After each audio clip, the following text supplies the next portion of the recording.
Hello दोस्तों, नमस्कार। आप सभी का स्वागत है आपके अपने YouTube channel current affairs magic में। और आज हम बात करने वाले हैं 7 जून के करंट अफेयर्स की। हमारा पहला क्वेश्चन है कि विश्व बैंक के ईडी के नए वरिष्ठ सलाहकार कौन बनेंगे। ईडी यानी एग्जीक्यूटिव डायरेक्टर यानी कार्यकारी निदेशक। इनके जो वरिष्ठ सलाहकार हैं, सीनियर एडवाइज़र, ये जो हमारे पीएम नरेंद्र मोदी थे, इनके एक निजी सचिव थे, राजीव टोपनो, जिनको वाशिंगटन डीसी में विश्व बैंक के जो ईडी हैं, इनके वरिष्ठ सलाहकार के रूप में नियुक्त किया गया है। और जो राजीव टोपनो है ये 1996 बैच के गुजरात कैडर के आईएएस अधिकारी हैं और उन्हें 3 साल की अवधि के लिए विश्व बैंक के जो कार्यकारी निदेशक हैं, इनके वरिष्ठ सलाहकार के रूप में नियुक्त किया गया है। और जो विजेंद्र नवनीत हैं, इनको विश्व व्यापार संगठन है जो world trade organisation Geneva Switzerland में, वहाँ भारत के राजदूत और स्थायी प्रतिनिधित्व के रूप में नियुक्त किया गया है। और इनकी नियुक्ति भी 3 साल की अवधि के लिए ही की गई है।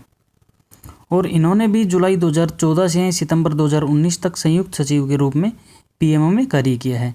और ये 1999 बैच के तमिलनाडु कैडर के आईएएस अधिकारी थे। नरेंद्र मोदी हमारे देश के प्रधानमंत्री हैं, जिनके ये सचिव थे और पीएमओ में काम किया। जो डेविड मालपास हैं, ये विश्व बैंक के अध्यक्ष हैं। हमारा अगला क्वेश्चन है, प्यूजो ऐसे और फिएट क्रिसल ऑटोमोबाइल एनवी के विलय को मंजूरी किसने दी है। तो ये हमारे दी है भारतीय प्रतिस्पर्धा आयोग ने, यानी कंपटीशन कमीशन ऑफ इंडिया ने। इन तीनों के बीच में एक प्रस्ताव को विलय की मंजूरी दी है। प्रस्तावित जो फ्रांस में सार्वजनिक रूप से सूचीबद्ध सीमित देयता कंपनियां हैं, ये जो मुख्य रूप से उपकरण निर्माता हैं और मोटर वाहनों, यात्री कार और साथ ही प्यूजो, सियोंत्र, ओपल, वोक्सहॉल तथा डीएस ब्रांडों के हल्के वाणिज्य वाहनों की ये डीलर हैं। हमारा अगला क्वेश्चन है कि पेमेंट इंफ्रास्ट्रक्चर डेवलपमेंट फंड बनाने की घोषणा किसने की है। तो ये की है हमारे भारतीय रिजर्व बैंक यानी आरबीआई ने। इन्होंने पेमेंट इंफ्रास्ट्रक्चर डेवलपमेंट फंड यानी पीआईडीएफ का गठन किया है। और आरबीआई ने अधिक ग्राहकों को टायर 3 और टायर 6 में केंद्र और पूर्वोत्तर राज्यों में पॉइंट ऑफ सेल इंफ्रास्ट्रक्चर स्थापित करने के लिए प्रोत्साहित करने के लिए पेमेंट इंफ्रास्ट्रक्चर डेवलपमेंट फंड बनाने की इन्होंने घोषणा की है। जो ये फंड बनाया है, इससे आरबीआई का लक्ष्य है कि भारत भर में जो विशेष रूप से अनडिजर्व्ड क्षेत्र हैं, उनकी भुगतान प्रणाली है, उसमें डिजिटलीकरण लाना और उसके लिए प्रोत्साहित करना।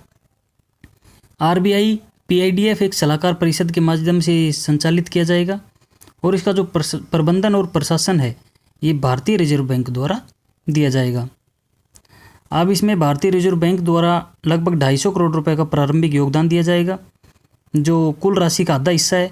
और बाकी जो आधा हिस्सा कार्ड जारी करने वाले जो बैंक हैं और देश की परिचालन कार्ड नेटवर्क हैं, उनके द्वारा वहन किया जाएगा।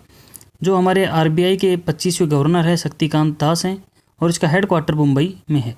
इसकी स्थापना 1 अप्रैल 1935 को कोलकाता में हुई थी। हमारा अगला क्वेश्चन है कि जनवरी 2021 में यूनिक ट्विन समिट की मेज़बानी कौन करेगा। तो ये मेज़बानी करेगा विश्व आर्थिक मंच यानी वर्ल्ड इकोनॉमिक फोरम। ये जनवरी 2021 में जो यूनिक ट्विन समिट है, उसकी मेज़बानी करेगा।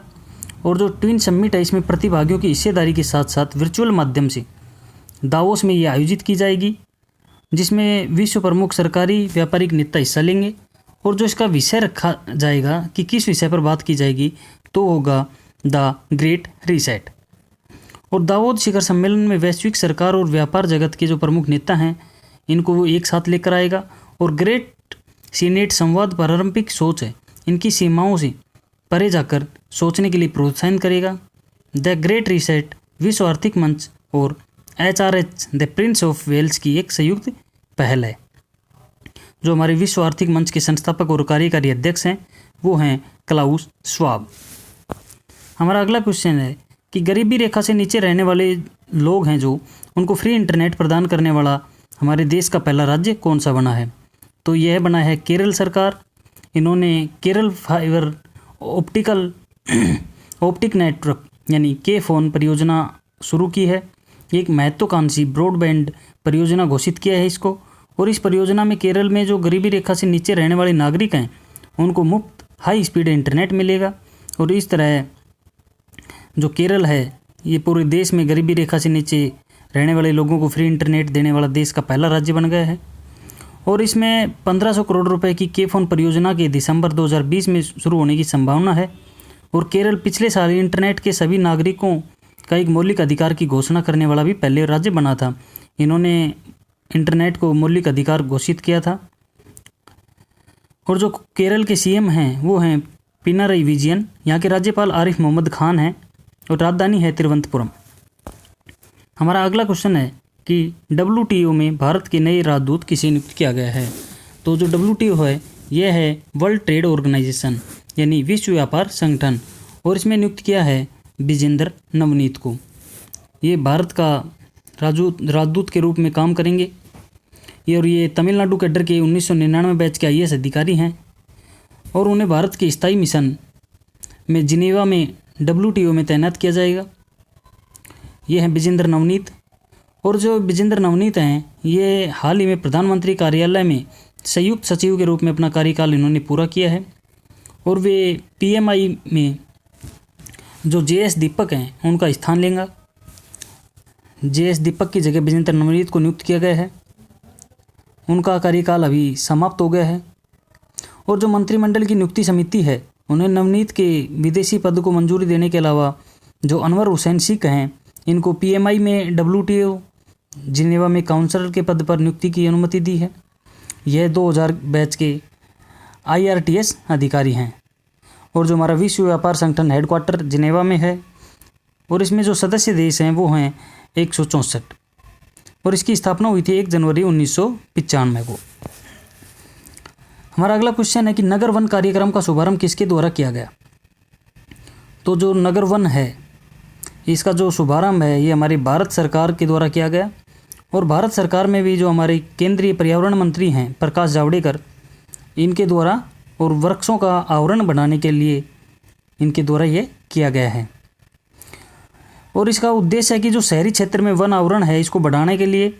और यह कार्यक्रम है जो देश भर में 200 निगमों और शहरों के लिए एक साथ शुरू किया गया है। और साथ ही में उद्देश्य रखा गया है कि अगले 5 वर्षों में पूरे भारत में 200 शहरी वन विकसित करना है, जिसमें लोगों की भागीदारी और वन विभाग, नगर निकाय और गैर संगठन सरकारी जो निगम हैं और स्थानीय नागरिकों के बीच में समन्वय स्थापित करना है। हमारा अगला क्वेश्चन है कि समर स्ट्रीट्स अभियान किसके द्वारा लॉन्च किया गया? तो यह किया गया है हमारे एक प्राइवेट सेक्टर के बैंक है HDFC बैंक, इनके द्वारा यह अभियान शुरू किया गया है।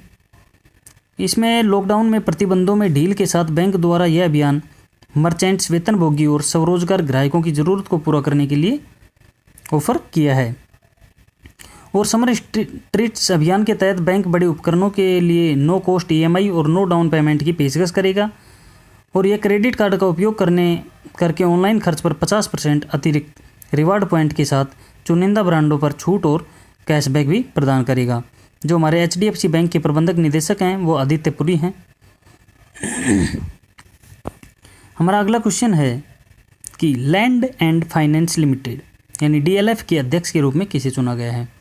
तो यह चुना गया है राजीव सिंह को।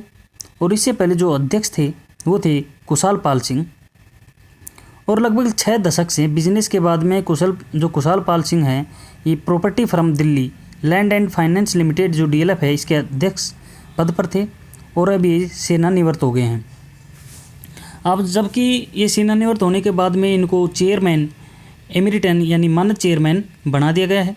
और जो कुशाल पाल सिंह हैं ये 1946 में DLF कंपनी में शामिल हुए और 1 अक्टूबर 1995 को DLF के अध्यक्ष के रूप में कार्यभार इन्होंने संभाला था। जो DLF है ये एक प्रॉपर्टी फर्म है। इसका विस्तार गुड़गांव से बाहर है। अपार्टमेंट, शॉपिंग मॉल, होटल आदि इसके अंदर हैं। हमारा अगला क्वेश्चन है कि महिला एशियन कप 2020 की मेज़बानी कौन सा देश करेगा? तो यह करेगा हमारा देश भारत। जो एशियाई फुटबॉल परिसंघ ने भारत को जो 2020 महिला एशियाई कप है उसकी मेज़बानी करने की सिफारिश की है और यह 1979 के बाद ये दूसरी बार है जब टूर्नामेंट का आयोजन भारत में किया जाएगा। भारत को 2022 महिला एशियाई कप की मेज़बानी का अधिकार देने का निर्णय है वो AFC महिला फुटबॉल समिति की बैठक में लिया गया और टूर्नामेंट को 8 टीमों के पीछे स्लॉट में 12 टीमों तक विस्तारित किया गया है। जो हमारे एशियाई फुटबॉल परिसंघ के अध्यक्ष हैं वो शेख सलमान बिन इब्राहिम अल खलीफा हैं और इनके अध्यक्ष हैं प्रफुल्ल पटेल। जो ऑल इंडिया फुटबॉल फेडरेशन है इसके अध्यक्ष हैं प्रफुल्ल पटेल। तो धन्यवाद दोस्तों, आज के लिए इतना ही। हम मिलते हैं नए वीडियो में नई अपडेट के साथ। YouTube channel current affairs magic channel को सब्सक्राइब करना ना भूलें। हम यहाँ आपको देते हैं डेली करंट अफेयर्स और ज़रूरतमंद जानकारियाँ। धन्यवाद।